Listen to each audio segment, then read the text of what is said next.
Mais voilà, aujourd'hui, avant de passer le message, donc pour la lecture, donc je vais inviter un invité encore spécial pour aujourd'hui, pour la lecture de la Bible. C'est Yakin qui viendra lire le passage d'aujourd'hui. Allez, viens.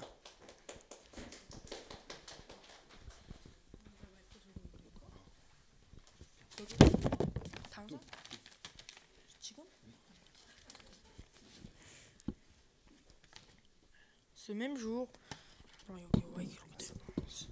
même jour, Jésus sortit de la maison et s'assit au bord de la mer. Une grande foule s'étant assemblée auprès de lui, il monta dans une barque et il s'assit. Toute la foule se tenait sur le rivage. Il leur parla des paraboles sur beaucoup de choses. Il dit, un semeur sortit pour s'aimer. Comme il s'aima, une partie de la sémence tomba le long du chemin. Les oiseaux vinrent et la mangèrent. Une autre partie tomba dans les endroits pierreux où il n'y avait pas beaucoup de terre. Elle se leva aussitôt parce qu'elle ne trouvait pas de sol profond. Mais quand le soleil parut, elle fut brûlée et sécha, faute de racines.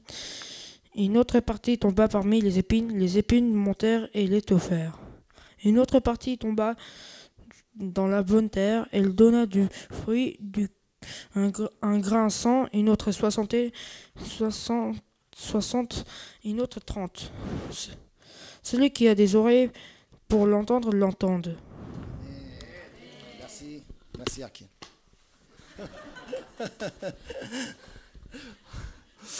Voilà. Merci pour la lecture encore une fois.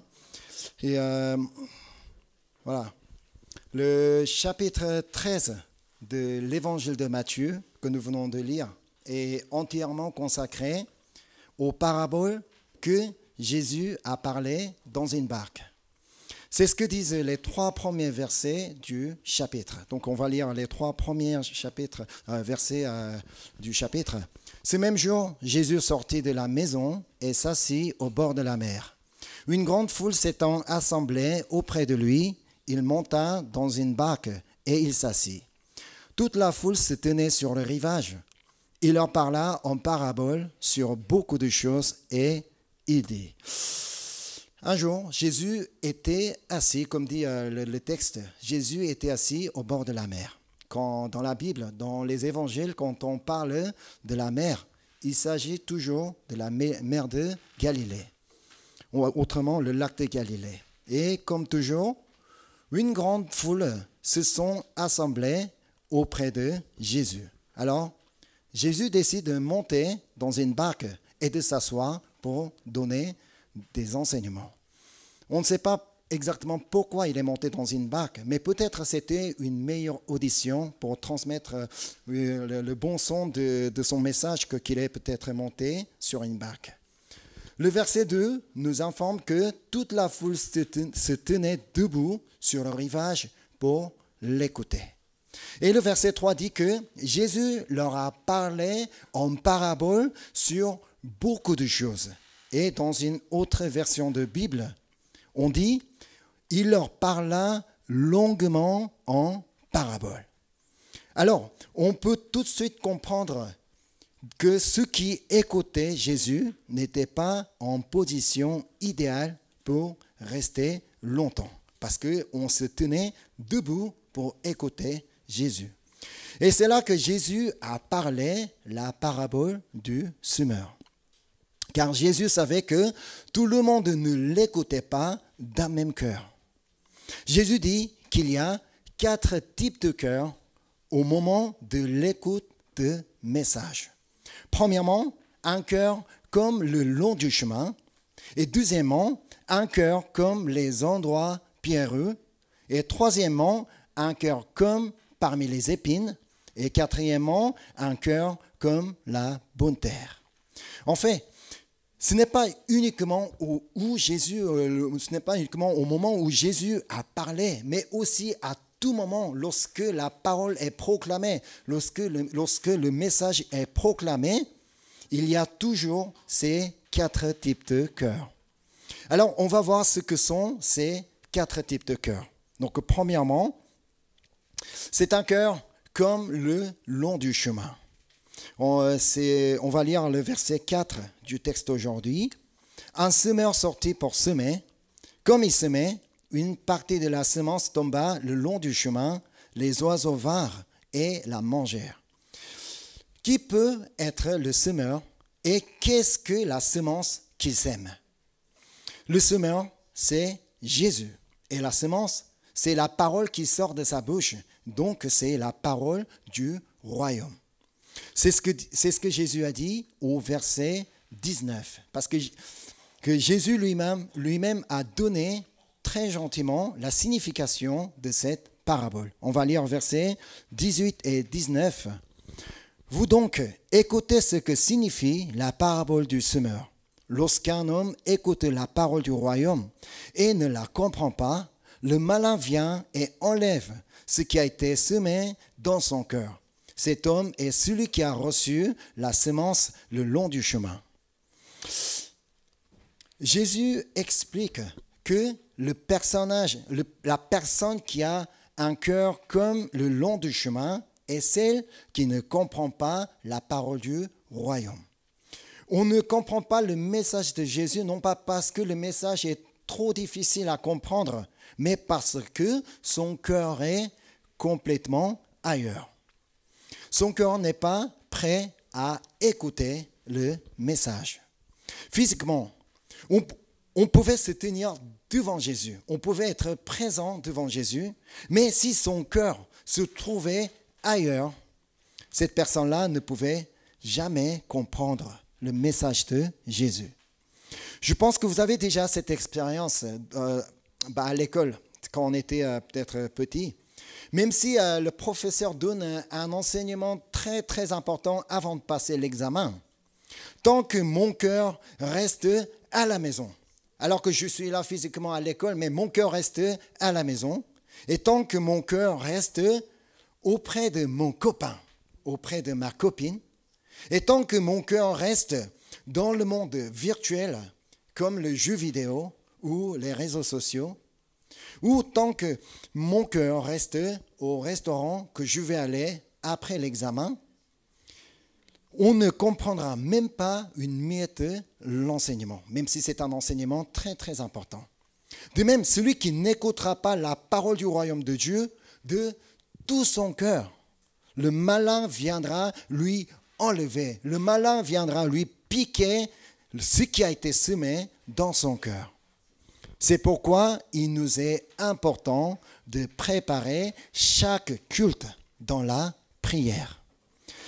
Parce que mon cœur doit toujours être prêt à écouter la parole de Dieu.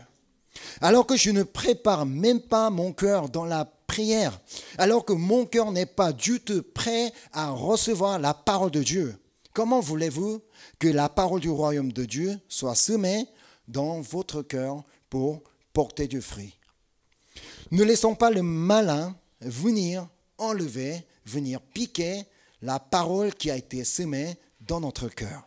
Pour cela, nous avons à tenir prêt notre cœur dans la prière. Ça veut dire que nous devons vraiment préparer notre culte dans la prière. Donc, écoutons ce que notre Seigneur nous dit dans les Proverbes. Donc, on va regarder Proverbes chapitre 2, versets 1 à 5. Mon fils, si tu reçois mes paroles et si tu gardes avec toi mes préceptes, si tu rends ton oreille attentive à la sagesse et si tu inclines ton cœur à l'intelligence, oui, si tu appelles la sagesse et si tu élèves ta voix vers l'intelligence, si tu la cherches comme l'argent, si tu la poursuis comme un trésor, alors tu comprendras la crainte de l'Éternel et tu trouveras la connaissance de Dieu. Amen.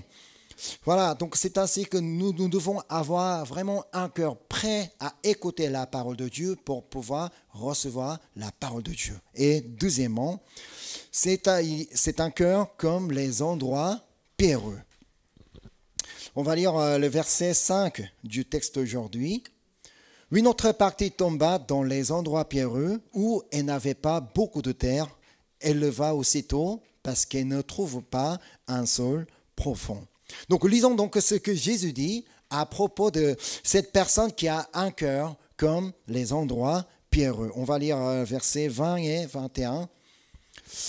Celui qui a reçu la semence dans les endroits pierreux, c'est celui qui entend la parole et la reçoit aussitôt avec joie, mais il n'a pas de racine en lui-même. Il manque de persistance et dès que survient une tribulation ou une persécution à cause de la parole, il y trouve une occasion de chute. La personne qui a un cœur comme les endroits pierreux est celle qui entend et reçoit la parole de Dieu aussitôt avec joie. Ça veut dire qu'on a bien saisi le message. Ça veut dire qu'on a bien compris le message. Mais le problème, c'est que cette personne manque de persistance. Qu'est-ce que ça veut dire? Cette personne ne peut pas faire face aux tribulations et aux persécutions parce qu'elle n'a pas de racine en elle-même. Mais qu'est-ce que ça veut dire donc de ne pas avoir de racine? Lisons Colossiens chapitre 2, versets 6 et 7. Ainsi donc, comme vous avez reçu le Seigneur Jésus-Christ, marchez en lui, étant enracinés et fondés en lui, et affermés par la foi, d'après les instructions qui vous ont été données, et abondez en actions de grâce. Comme dit cet épître, la personne qui n'a pas de racine est celle qui n'est pas enracinée et fondée en Jésus-Christ. Celui qui est enraciné et fondé en Jésus-Christ est celui qui marche en Jésus et qui abonde en action de grâce après avoir écouté, après avoir reçu le message.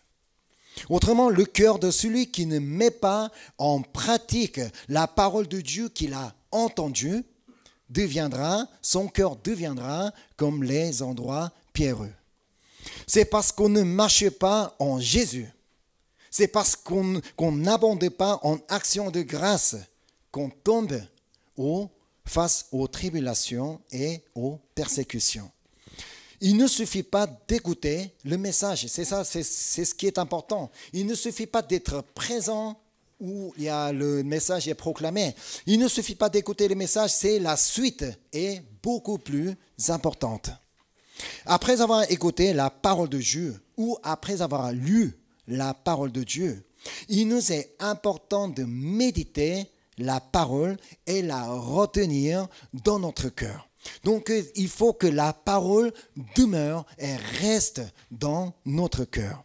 Marcher en Jésus signifie marcher en sa parole, parce que Jésus est la parole. Voilà, donc marcher en Jésus, ça veut dire donc que chaque instant de ma vie, donc je devrais rappeler la parole de Dieu et suivre la parole de Dieu. C'est comme quand on apprend la nouvelle langue. Par exemple, quand nous apprenons la langue française, même si vous passez des heures et des heures à étudier, à lire le livre de grammaire, le livre sur la langue française, tant que vous ne la pratiquez pas, tant que vous ne sortiez pas de votre maison pour aller parler avec quelqu'un pour pratiquer la langue, cette langue ne deviendra jamais la vôtre. Vous ne saurez jamais parler cette langue. C'est important. Donc pour apprendre le français aussi, déjà si on a appris quelque chose, il faudra déjà essayer d'en parler, essayer de communiquer avec ceux qui parlent français. C'est ainsi qu'on peut progresser. C'est pareil dans notre vie chrétienne. Tant qu'on ne met pas en pratique la parole que j'ai reçue, j'ai écoutée, si je ne la mets pas en pratique, elle n'aura aucun effet dans notre vie. Même si la parole est toute puissante, si je ne la mets pas en pratique, elle n'aura aucun effet dans notre vie. Mais quand nous mettons en pratique, cette parole nous aidera à surmonter toutes les tribulations et les persécutions. Et voilà, et après, donc il y a troisièmement, c'est un cœur comme parmi les épines. On va lire le verset 7 du texte aujourd'hui. Une autre partie tomba parmi les épines montèrent et l'étouffèrent. Jésus explique ce que sont les épines au verset 22. On va lire verset 22. Celui qui a reçu la semence parmi les épines, c'est celui qui entend la parole, mais en qui les soucis du siècle et la séduction des richesses étouffent cette parole et la rendent infructueuse. Alors, celui qui a un cœur comme parmi les épines, et en qui les soucis du siècle, les soucis du monde et la séduction des richesses demeurent. Autrement, c'est celui en qui trouve exactement les mêmes soucis et les mêmes séductions des richesses que les non-croyants. Il est vrai que nous sommes tous, chaque jour, exposés aux soucis, aux divers soucis du monde et à la séduction des richesses. Mais on ne peut pas éviter. C'est vrai, donc nous pouvons toujours avoir des soucis, des inquiétudes, nous pouvons toujours être séduits, mais il faut savoir que nous, les chrétiens, nous sommes appelés à résister avec la parole que nous avons reçue de Dieu. Ça veut dire qu'il ne faut pas laisser traîner dans notre cœur des soucis ou des séductions dans notre cœur. Donc, parce qu'ils nous font étouffer spirituellement. Étouffer, ça veut dire ça rend du mal à respirer. Donc, on peut avoir un problème dans notre esprit. Même si nous écoutons beaucoup de prédications, même si nous lisons beaucoup de paroles, tant que notre cœur est rempli des soucis, et tant que notre cœur est rempli de la séduction des richesses, on ne pourra correctement recevoir la parole de Dieu. Parce qu'il n'y a pas de place dans notre cœur. Notre cœur est tellement rempli par d'autres choses, il n'y a plus de place pour la parole de Dieu. C'est pourquoi Jésus a dit, heureux les pauvres en esprit. Parce qu'il faut que notre cœur soit vidé, afin que la parole vienne remplir notre cœur. Donc nous avons besoin de la parole de Dieu, afin que notre cœur ne soit pas couvert des épines. Quand vous êtes face à un souci, au lieu de vous mettre à vous soucier, résistez-lui avec cette parole de Dieu. 1 Pierre, chapitre 5, verset 7. Rappelez-vous cette parole. Déchargez-vous sur lui de tous vos soucis, car lui-même prend soin de vous. Amen. Oui, notre Seigneur prend soin de nous. Donc, nous avons qu'à décharger sur lui de tous nos soucis. Et on n'a pas besoin de garder nos soucis sur nous. Oh non, mais c'est mon problème, donc, et c'est mon souci, alors je vais garder pour moi. Non. Jésus-Christ est auprès de nous. Il est en train de nous dire, venez à moi, vous qui êtes fatigués et chargés, je vous donnerai du repos. Si vous restez comme ça tout seul, vous allez vous souffrir continuellement. Mais alors venez à moi, je vous donnerai du repos. Et amen. Et face à la séduction des richesses, parce qu'on veut toujours avoir de l'argent, on veut suivre l'argent, on veut tous devenir riches. Mais nous avons encore à retenir la parole de Jésus. Matthieu, chapitre 6, verset 24. Nul ne peut servir deux maîtres, car ou il haïra l'un et aimera l'autre, ou il s'attachera à l'un et méprisera l'autre. Vous ne pouvez servir Dieu et maman. Les mamans, ce n'est pas le maman et papa. Il ne faut pas se tromper. Moi, je pensais qu'au début, maman, je pensais que maman, ça s'écrivait comme ça. Mais maman, c'est le nom de Dieu des richesses chez les Syriens. Donc, en fait, c'est un Dieu de richesse. On ne peut pas servir Dieu et la richesse en même temps. Ça, c'est pas possible. De toute façon, la richesse appartient à Dieu. C'est ce que dit Ecclésiaste, chapitre 5, verset 19.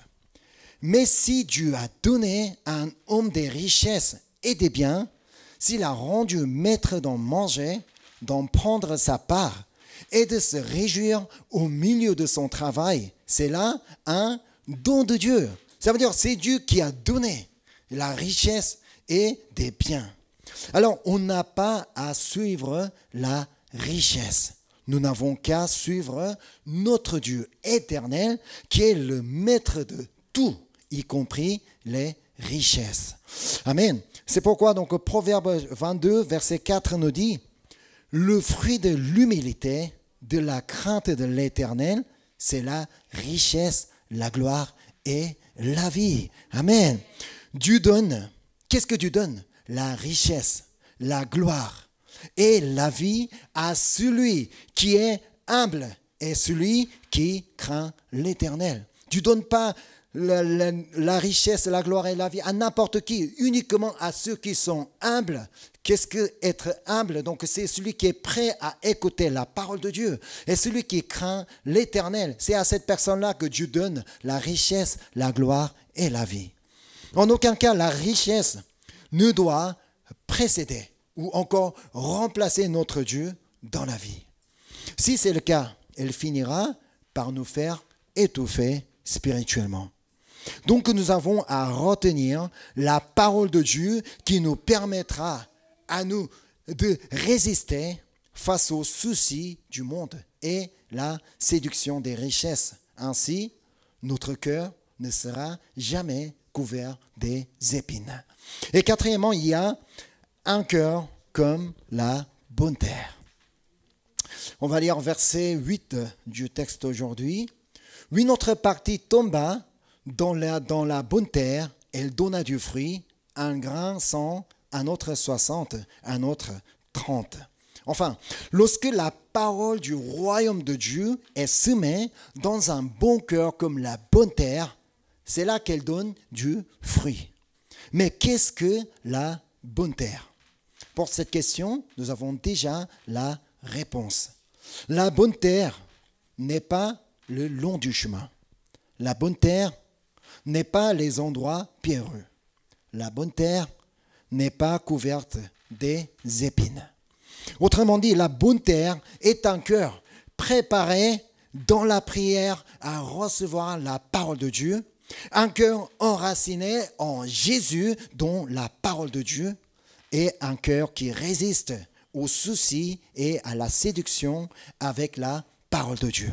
C'est pourquoi Jésus dit au verset 23, « Celui qui a reçu la semence dans la bonne terre, c'est celui qui entend la parole et la comprend. Il porte du fruit et un grain en donne 100, un autre 60, un autre 30. » Parmi toutes les personnes présentes auprès de Jésus, on y trouvait certains avec un cœur comme le long du chemin et certains avec un cœur comme les endroits pierreux et certains avec un cœur comme la terre couverte des épines. Qu'est-ce que ça veut dire? Ce n'est pas la qualité du message qui compte. Ce n'est pas la qualité de la personne qui parle qui compte. Alors que le meilleur prédicateur de l'histoire, c'est qui? C'est Jésus. Jésus lui-même, le Fils de Dieu, est en train de donner le message. Tant qu'on a un cœur complètement ailleurs, alors qu'on est présent devant Jésus, si son cœur est complètement ailleurs, en train de penser que, mais lui, quand est-ce qu'il va finir de parler? Mais là, je ne peux pas sortir de là. Mais qu'est-ce que je vais faire après? Mais qu'est-ce que mon enfant fait actuellement? Si ma pensée et mon cœur est complètement ailleurs, même s'il y a le meilleur prédicateur du monde est présent pour donner le message, ça n'a aucun sens. Et tant qu'on ne cherche pas à mettre en pratique la parole, on écoute le message. Oh, mais c'est un bon message. Mais après, en sortant de l'église, on oublie tout. Au moment de l'écoute, je dis, oh, mais c'est un bon message. Mais après, on oublie tout aussi. Et tant qu'on ne met pas en pratique, ça ne sert à rien. Et encore, tant qu'on a un cœur rempli des soucis et des séductions, des richesses, aucune place dans le cœur pour la parole de Dieu. Il y a tellement de soucis. Oh, c'est ça mon problème, c'est ça mon problème. Et mais je veux devenir riche et célèbre, mais je veux tout réussir. Si tout ça a rempli le cœur, il n'y a plus de place pour le message. Voilà, donc ainsi le message ne pourra donner aucun fruit. C'est pour cela il nous est important d'avoir un cœur comme la bonne terre. Aujourd'hui, je voudrais que nous puissions tous avoir un cœur comme la bonne terre. Car c'est ainsi que notre cœur pourra porter du fruit. Alors aujourd'hui, afin que notre cœur soit comme la bonne terre. Qu'est-ce qu'on a à faire? Nous devons préparer toujours notre cœur dans la prière. C'est pourquoi le Seigneur nous a dit, priez sans cesse. Parce que pour préparer notre cœur à bien recevoir le message de Dieu, il faut en préparer dans la prière. C'est pour ça que nous devons préparer notre cœur dans la prière. Et aussi, nous devons mettre toujours en pratique la parole de Dieu afin que notre cœur puisse enraciner en Jésus. Il ne suffit pas d'écouter et oublier, ça ne sert à rien du tout. Ça ne vaut pas la peine d'écouter. Donc, lorsque nous avons écouté, il faut retenir la parole et il faut chercher à la mettre en pratique. Et ensuite, nous devons préserver toujours notre cœur des soucis et des séductions avec la parole de Dieu. Il ne faut pas laisser traîner les inquiétudes, les soucis, la haine et tout ça, donc tout ce qui est de négatif, tout ce qui est de mauvais. Il ne faut pas laisser traîner dans notre cœur. Il faut résister à ces péchés-là avec la parole de Dieu. C'est ainsi que notre cœur peut devenir la bonne terre. Ainsi, nous verrons, si nous cherchons toujours à maintenir notre cœur comme la bonne terre, nous verrons comment la parole semée dans notre cœur donne 100 ou 60 ou 30 dans notre vie. Amen. Amen. C'est pourquoi il est important, c'est comme Jésus a dit, c'est un message, c'est la parole du royaume de Dieu. Ça veut dire donc lorsque cette parole est semée dans la bonne terre, qu'est-ce que ça veut dire? Mais porter, donc donner un fruit de 100, 60, 30. Ça veut dire donc déjà sur la terre, nous pouvons déjà jouir à 100%.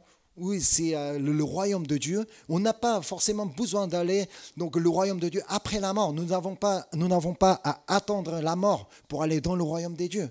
Donc nous pouvons déjà, actuellement, vivre le royaume de Dieu si notre cœur peut devenir la bonne terre. Parce que c'est la parole qui est semée dans notre cœur qui nous fera vivre dans le royaume des cieux. Amen. Amen. Maintenant, je vais inviter donc l'équipe de louange de venir et on va chanter ensemble une louange. Après, on se mettra dans la prière. Encore une fois, donc je veux dire, l'important dans notre vie chrétienne, c'est notre cœur. Il faut que notre cœur soit comme la bonne terre. Sinon, on ne pourra pas correctement recevoir la parole de Dieu. Et la parole de Dieu ne pourra pas porter du fruit dans notre vie. C'est pourquoi, et avec ces chants, on va chanter de tout notre cœur. Mon plus cher désir, Seigneur, c'est t'honorer. Oui, de tout mon cœur, je t'adore. Mais pas 50%, 30%. Oui, Seigneur, mais tu sais que j'ai un problème aujourd'hui. Alors, mais je ne peux pas te donner 100%, mais je te donne peut-être 40% aujourd'hui. Et la prochaine fois, peut-être non. Dieu veut tout notre cœur. C'est pourquoi on va chanter ces chants pour que cette confession soit vraiment la mienne. On va chanter de tout notre cœur et nous allons mettre dans la prière.